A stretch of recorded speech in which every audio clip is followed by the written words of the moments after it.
Hello दोस्तों, स्वागत है आपका प्रियंका लर्निंग क्लासेज में। 66वीं बीपीएससी बिहार एसएससी बिहार दरोगा और अन्य एग्जाम को ध्यान में रखते हुए घटना चेक की सीरीज चलाई जा रही है।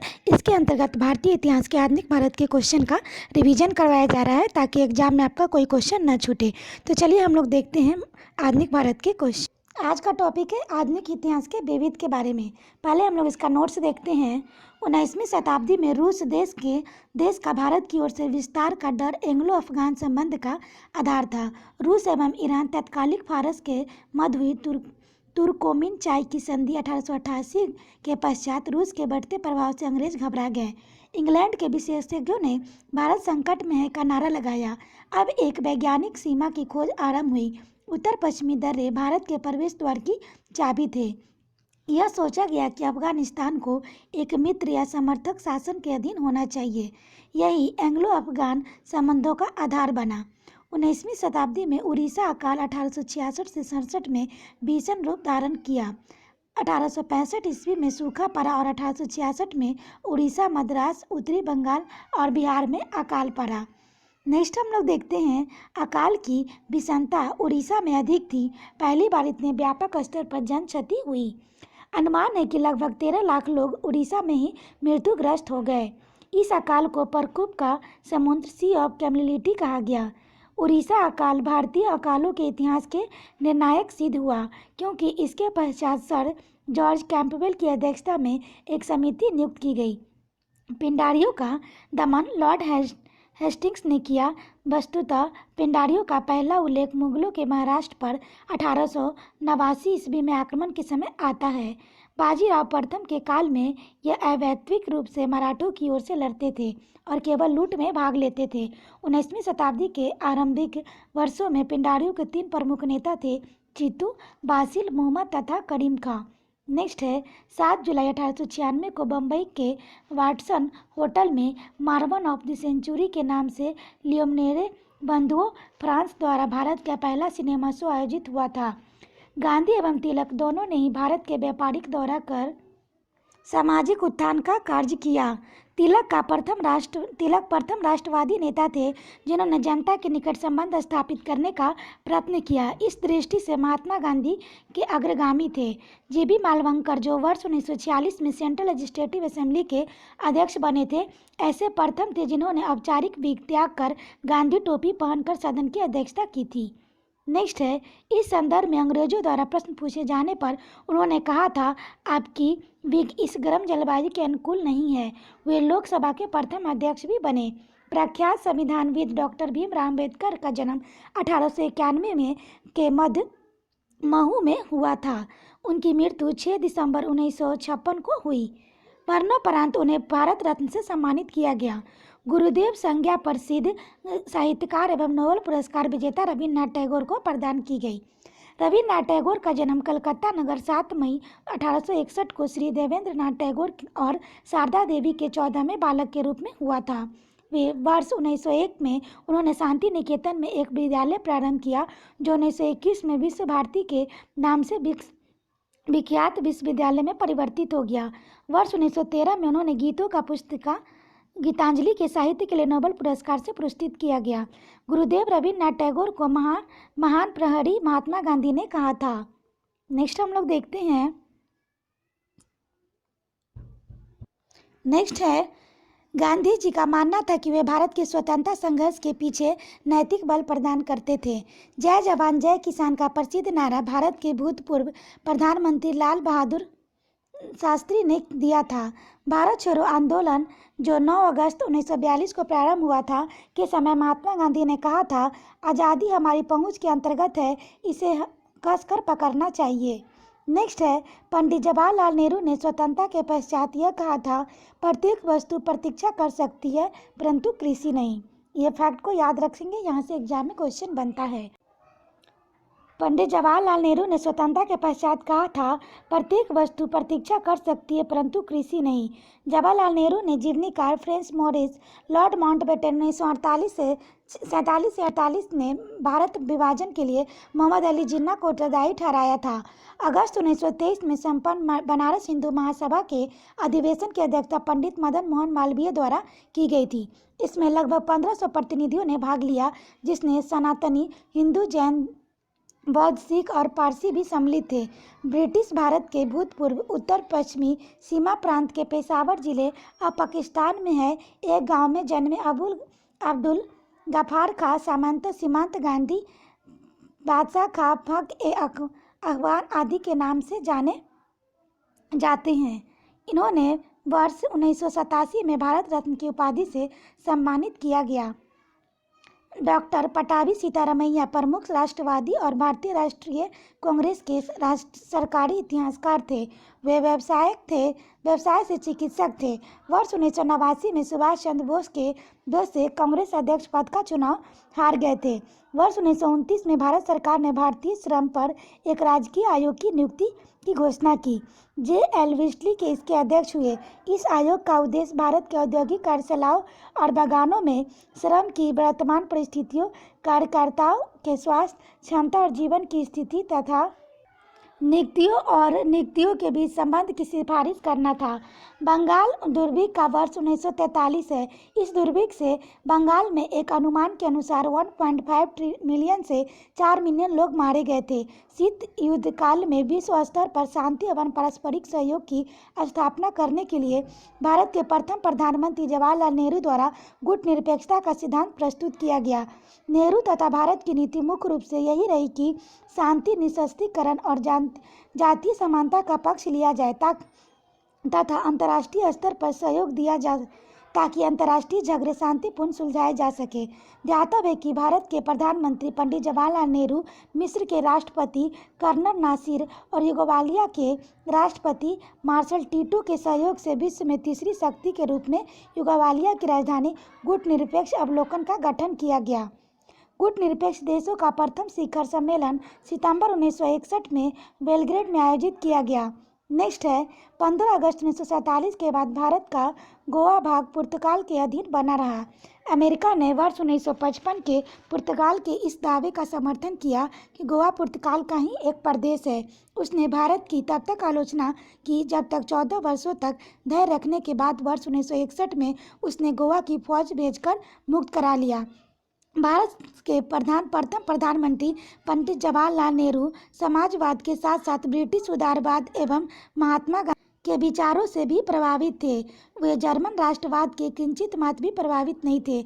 उनके प्रसिद्ध ग्रंथों, विश्व इतिहास की झलक, आत्मकथा, लेखों तथा भाषणों की समाजवादी विचारों की स्पष्ट झलक मिलती है। महिला शिक्षा को प्रोत्साहित करने वाले ईश्वर चंद्र विद्यासागर ने बंगाल के लगभग 35 महिला स्कूल खोले। प्रसिद्ध बांग्ला उपन्यासकार पंडित बंकिम चंद्र चट्टोपाध्याय 1858 में कलकत्ता विश्वविद्यालय के प्रथम स्नातक।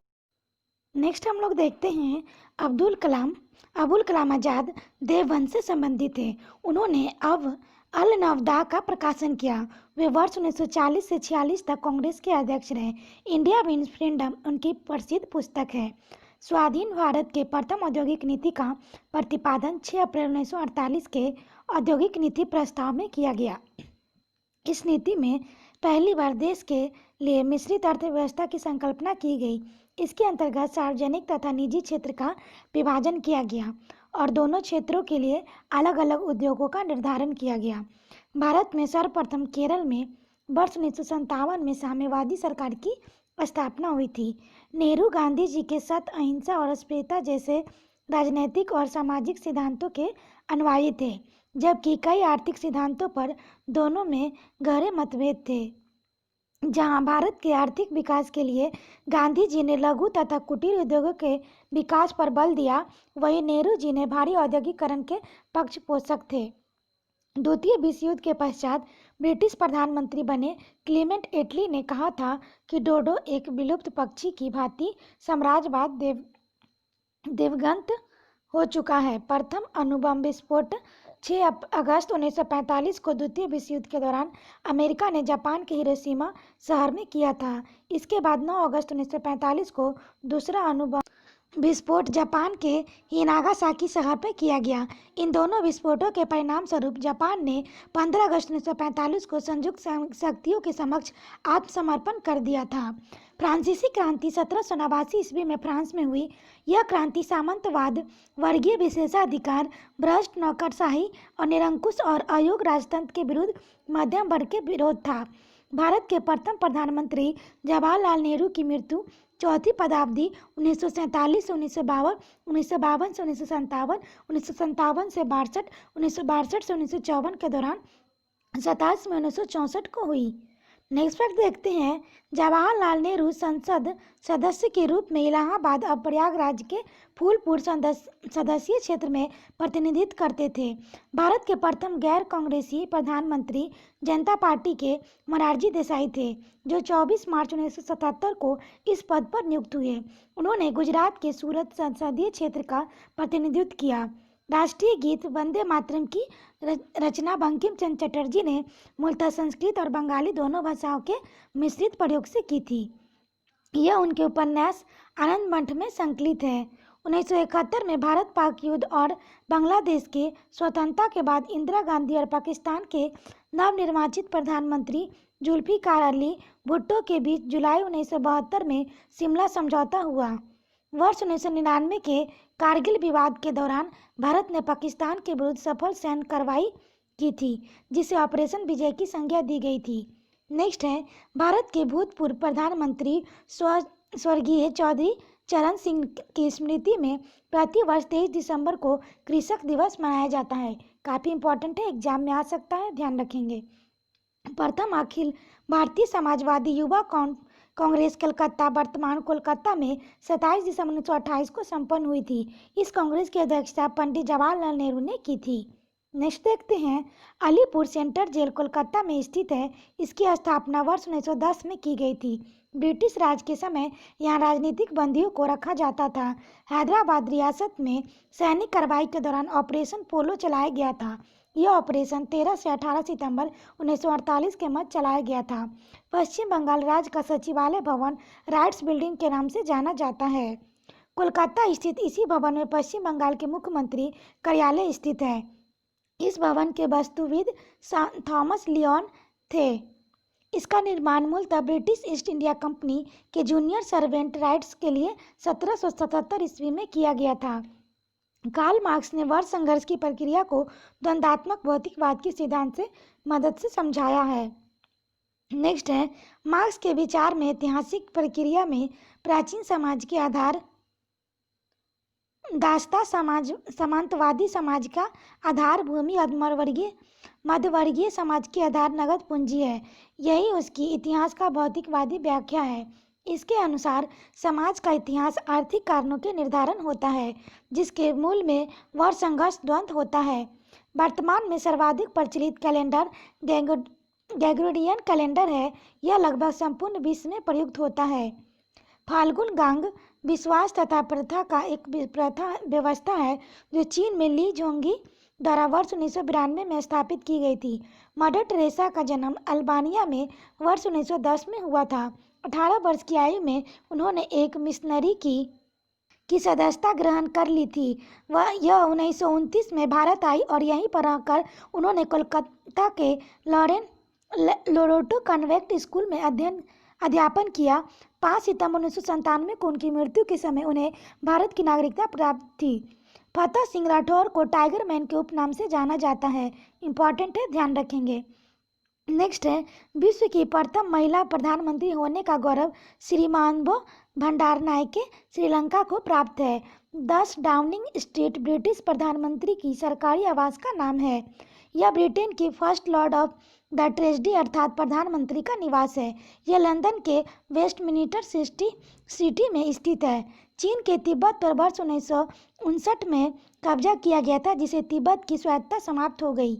नेक्स्ट है, 26 दिसंबर 1991 को सोवियत संघ के विघटन के पश्चात रूस और अन्य स्वतंत्र गणराज्यों के रूप में सोवियत संघ विभाजित हो गया। द्वितीय विश्व युद्ध के बाद जर्मनी अमेरिका प्रभावित पश्चिमी जर्मनी व रूस प्रभावित पूर्वी जर्मनी विभाजित हो गया था, जो 40 वर्षों से अधिक समय के बाद 3 अक्टूबर 1990 को पुनः एकीकृत हुआ। चीन में वास्तविक कागज के प्रथम निर्माण का श्रेय साई लुन को प्राप्त है। चीन के लियांग प्रांत में निवासी साई लुन ने 105 ईस्वी में कागज का निर्माण किया था। 14वीं शताब्दी में प्रारंभ पुनर्जागरण को यूरोप के मध्यकालीन सामंतवादी युग की समाप्ति और आधुनिक युग के प्रारंभ के रूप में व्यक्त किया जाता है। इसका प्रारंभ इटली से हुआ। पुनर्जागरण संस्कृति के इटली में प्रारंभ होने के कारण यह विचारों को अभिव्यक्त करने की स्वतंत्रता थी। आशा करते हैं आपको यह वीडियो पसंद आया होगा। वीडियो पसंद आया तो इसे शेयर करें, लाइक करें और चैनल को सब्सक्राइब करें। आज के लिए इतना ही दोस्तों, फिर मिलते हैं नेक्स्ट टॉपिक में। इससे रिलेटेड क्वेश्चन को करवाया जाएगा। थैंक यू दोस्तों।